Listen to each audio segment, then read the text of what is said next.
देवभूमि उत्तराखंड से मैं Dinesh Chand Tiwari JD smart learning पे आप सभी साथियों का हार्दिक स्वागत करता हूं।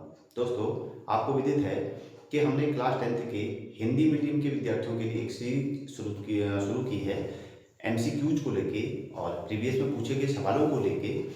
उसी कड़ी में हम अपने गणित का चौथा अध्याय पढ़ रहे हैं, द्विघात समीकरण, और उसमें भी हमने अपने कल की वीडियो में कुछ सवालों को बनाया था। उसी क्रम को आगे बढ़ाते हुए आज भी हम कुछ सवालों को बनाएंगे। तो आइए शुरुआत करें और जानें कि बोर्ड हमसे किस तरीके के सवाल पूछता है। सवाल नंबर 1 ये कह रहा है, एक वर्ग समीकरण के मूल 4 और ऋण 3 हैं, समीकरण होगी। हमें दिए गए 4 option, x square plus x minus 12 is equal to 0, 4x square minus 3x plus 12 is equal to 0, x square plus x plus 12 is equal to 0 और x square minus x minus 12 is equal to 0। ये 4 option है और हमें बताना है कि एक वर्ग समीकरण के मूल 4 और ऋण 3 हैं, तो समीकरण क्या होगी। वर्ग समीकरण क्या होती है? यह द्विघात समीकरण का ही दूसरा नाम है। द्विघात समीकरण क्या होती है? एक ऐसा बहुपद जिसमें चर x की अधिकतम घात 2 हो, उसे हम एक द्विघात समीकरण के नाम से जानते हैं।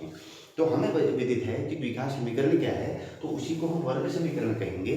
और हमें वहाँ समीकरण के मूल अर्थात शून्य दे दिए हैं, क्योंकि हम बहुपद में जानते हैं उनको हम शून्य कहते हैं। और हमने वहाँ एक सूत्र सीखा था कि जब भी हमें शून्यकों से कोई बहुपद बनाना होता था तो हम एक सूत्र लिखते थे, x square minus alpha plus beta into x plus alpha into beta.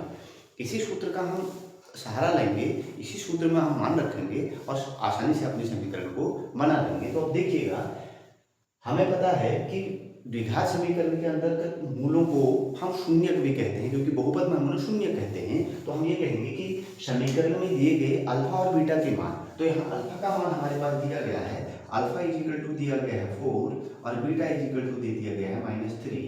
अब समीकरण का रूप जो बन के है वो है x square minus alpha plus beta into x plus alpha into beta. अब जहां जहां समीकरण में अल्फा प्लस बीटा या अल्फा इंटू बीटा जहां आएगा वहां अल्फा और बीटा का मान रखेंगे। तो हम समीकरण को लिखेंगे एक्स स्क्वायर माइनस अल्फा की जगह हम रखेंगे 4 प्लस ब्रैकेट में बीटा की जगह -3 into x plus alpha into beta यानी 4 इंटू -3। इसे सॉल्व करते हैं तो हमें मिलेगा एक्स स्क्वायर माइनस 4 प्लस में है और माइनस का 3 है, प्लस माइनस -4 में से 3 को माइनस कर दीजिएगा 1 इंटू एक्स 1x या x, तो लिख देते हैं x। ये प्लस का साइन है और ये 4 इंटू 3 12 प्लस माइनस पुनः हो जाएगा माइनस तो -12। आंसर बन के आएगा x square minus x minus 12। अर्थात हम कहेंगे कि एक वर्ग समीकरण के मूल 4 और ऋण 3 है, तो वो समीकरण होगी x square minus x minus 12 is equal to 0। बस इतना सा आपको ध्यान देना है कि हमने कल अपने जो बेसिक कॉन्सेप्ट को पढ़ा था उसको हमने छोटी छोटी बिंदुओं पर समझना है और रिकॉर्ड रखना है। और दूसरा, जब भी शून्यकों से बहुपद बनाया जाएगा तो आप इस सूत्र को याद रखेंगे, एक्स स्क्वायर माइनस ब्रैकेट लेके alpha plus beta bracket close into x plus alpha into beta. चलिए दूसरे सवाल की तरफ चलते हैं। यदि द्विघात समीकरण m x square plus 3x plus 2 is equal to 0 में x के मान 2 या ऋण 1 हो तो m का मान क्या होगा। पुनः वही सवाल है, बस समझना है x के मान का मतलब अल्फा इज इक्वल टू हमें गिवन में है 2 और beta is equal to given में है -1/2। जहां जहां हमारे पास ये अल्फा और बीटा हमें मिल चुके हैं, इसी के आधार पर अब हम सोचेंगे कि शून्यकों का या तो हम योगफल निकालेंगे या गुणनफल निकालेंगे। तो गुणनफल आसान होगा, इसलिए हम कहते हैं शून्यकों का गुणनफल alpha into beta is equal to लिखा जाता है c/a।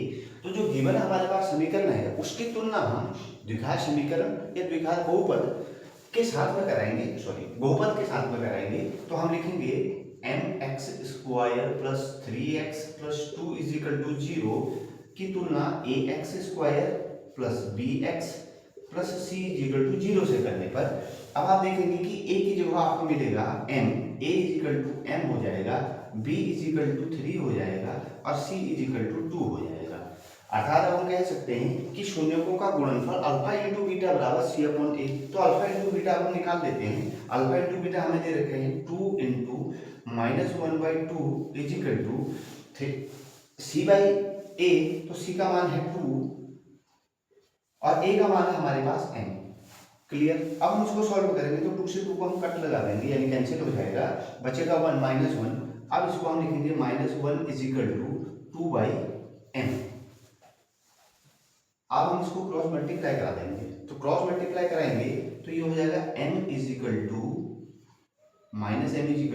-2 sorry -2 m = -2। हमारे पास इस क्वेश्चन का सॉल्यूशन निकल के आ जाएगा। तो अब आप गौर कीजिएगा, आपके पास m का मान आ गया -2। अब चले थर्ड सवाल की ओर। वहां हमें सवाल दिया गया है, यदि द्विघात समीकरण 9x² + bx + 1/4 = 0 के मूल बराबर हैं तो b का मान होगा। समीकरण में मूल बराबर की स्थिति कब होती है, यानी अर्थात हमें मूलों की प्रकृति को समझना है। तो मूलों की प्रकृति को समझने के लिए हमारे पास एक बिंदु आता है, एक टॉपिक आता है जिसको हम कहते हैं विविक्तिकर, डिस्क्रिमिनेंट। ये होता क्या है, इसके लिए फॉर्मूला क्या होता है, फॉर्मूला तो हमने कल की वीडियो में डिस्कशन किया था, उसी में हमने एक समीकरण का मान भी निकाला था। आज भी हम देखेंगे और उसके रूप को भी समझेंगे। तो सबसे पहले समझें कि विविक्तिकर है क्या।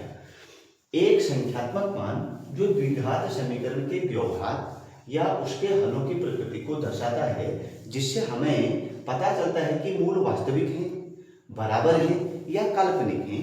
ये तीन स्थितियां हमें पता लगती हैं। और यहाँ पर देखिए उन्होंने लिखा है कि 9x² + bx + 1/4 = 0 के मूल बराबर हैं तो b का मान क्या होगा, अर्थात मूल बराबर की स्थिति कब आएगी। इसका जो विविक्तिकर का गणितीय रूप लिखा जाता है वो होता है d = b² - 4ac। और ये आपके द्विघात सूत्र के अंदर जो अंडर रूट में लिखा गया पोर्शन है b² - 4ac, वही भाग उसका लिया गया है। द्विघात समीकरण के मूलों की प्रकृति को हम समझते हैं टेबल के माध्यम से। तो हमने कहा कि विविक्तिकर d = b² - 4ac का मान यदि धनात्मक तथा पूर्ण वर्ग आ जाए, यानी जो मान आए या तो धनात्मक अंक में आ रहा हो या कोई पूर्ण वर्ग आ रहा हो, उस स्थिति में हम ये कहेंगे कि d > 0, अर्थात d का मान जो है वो 0 से बड़ा है। तो हमारे पास समीकरण के दो वास्तविक, भिन्न और परिमेय मूल प्राप्त हमें हो जाते हैं, यानी समीकरण की प्रकृति होती है वास्तविक। इसको हम अगर मूलों के मान की बात करेंगे तो उसके आधार पर हम लिखेंगे -b ± √d/2a। और अगर यही स्थिति d > 0 हो, लेकिन धनात्मक तो हो परंतु पूर्ण वर्ग संख्या ना हो, जैसे हमने कहा कि पहले में पूर्ण वर्ग हो, तो ऐसे में स्थिति जहां हमने कहा कि परिमेय, वहां पर स्थिति बदल जाएगी, अपरिमेय हो जाएगी। समीकरण के दो वास्तविक मूल होंगे, भिन्न होंगे पर अपरिमेय होंगे, वो उसकी प्रकृति हो जाएगी। और उसको आप पुनः लिखेंगे -b ± √d/2a। दूसरी स्थिति आती है हमारे पास जब d का मान 0 हो जाए, यानी d = 0 हो जाए, तब हम कहेंगे कि समीकरण का केवल एक ही वास्तविक मूल होगा और जिसे हम दोहरा सकेंगे, यानी हम मूलों की प्रकृति जो हो जाएगी वो समान हो जाएगी। हम उसको इस तरीके से लिख सकते हैं -b/2a या -b/2a, क्योंकि मूल एक समान होंगे।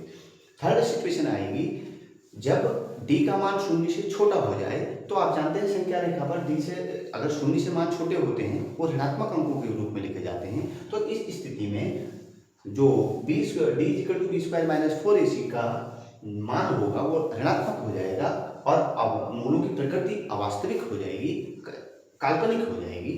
ये आपको ध्यान देना है। ये तीन स्थितियों से सवाल पूछे जाएंगे और ये दो सवाल आपके सामने हैं। तो पहला सवाल पुनः देखिएगा कि सवाल ने हमें ये कहा कि एक यदि द्विघात समीकरण 9x² + bx + 1/4 = 0 के मूल बराबर हैं तो b का मान होगा। मूल बराबर कब होंगे, जिसे जब हम d = 0 कहेंगे। तो अब हम यहाँ पर गौर करते हैं कि हमारे पास इस b का मान क्या आएगा। हमने कहा कि विविक्तिकर b² - 4ac, तो हमने लिख दिया b² - 4ac। अब फिर से इसकी तुलना ax² + bx + c = 0 से करें तो a की जगह पर हम कह सकते हैं कि 9 आएगा, b की जगह हमें निकालनी है और c की जगह पर हमें 1/4, यानी b का मान हमारे पास सिर्फ b ही दिया गया है और कुछ दिया नहीं गया है, नहीं दिया गया है, b का मान निकालना। चलिए आते हैं b² - 4ac। तो b² की जगह तो आप b² रखेंगे क्योंकि b का मान तो है -4 हमारे सूत्र में है, इंटू a की जगह हमने लिख लिया 9 और सी की जगह लिख लिया हमने इंटू 1/4। 4 से 4 को हम कैंसिल करा देंगे तो बनेगा b square minus 9 is equal to 0। चाहिए तो 9 को ट्रांसपोज करके हम आरएचएस में ले तो b square is equal to हो जाएगा 9। और जब इसका स्क्वायर हटाएंगे, बी स्क्वायर है, बी स्क्वायर को हटाएंगे तो ये लिखा जाएगा √9। और जब भी स्क्वायर से रूट में कन्वर्ट होता है तो आंसर प्लस माइनस में हो जाता है। अतः हम कह सकते हैं कि प्लस माइनस 9 स्क्वायर है 3 का, तो रूट होंगे जो बी का मान आएगा वो तो यहाँ होगा प्लस में 3 और यहाँ होगा माइनस में 3। ये आपके समीकरण का हल होगा। आपको बस और इतना करना है कि मूलों की प्रकृति आपको ध्यान देनी है और बेसिक फॉर्मूला याद रखना है, बी स्क्वायर माइनस 4ac। चलिए अगले सवाल की तरफ आए। द्विघात समीकरण ax square plus bx plus c is equal to 0 का विविक्तिकर होगा। देखिए विविक्तिकर अभी हमने जाना कि विविक्तिकर होता क्या है। यह एक संख्यात्मक मान है जो द्विघात समीकरण के व्यवहार या उसके हलों की प्रकृति को दर्शाता है। और इसके लिए बेसिक फॉर्मूला होता है b square d is equal to b square minus 4ac। हमारे पास लिखा है बी स्क्वायर प्लस 4ac, ये तो नहीं है। बी स्क्वायर माइनस 2ac, यह भी नहीं है।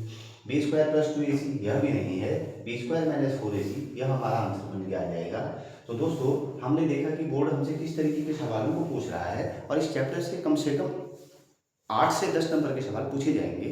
तो कृपया हमारे चैप्टर पे बने रहें, अपने अध्ययन को मजबूत करें। धन्यवाद। Thank you very much.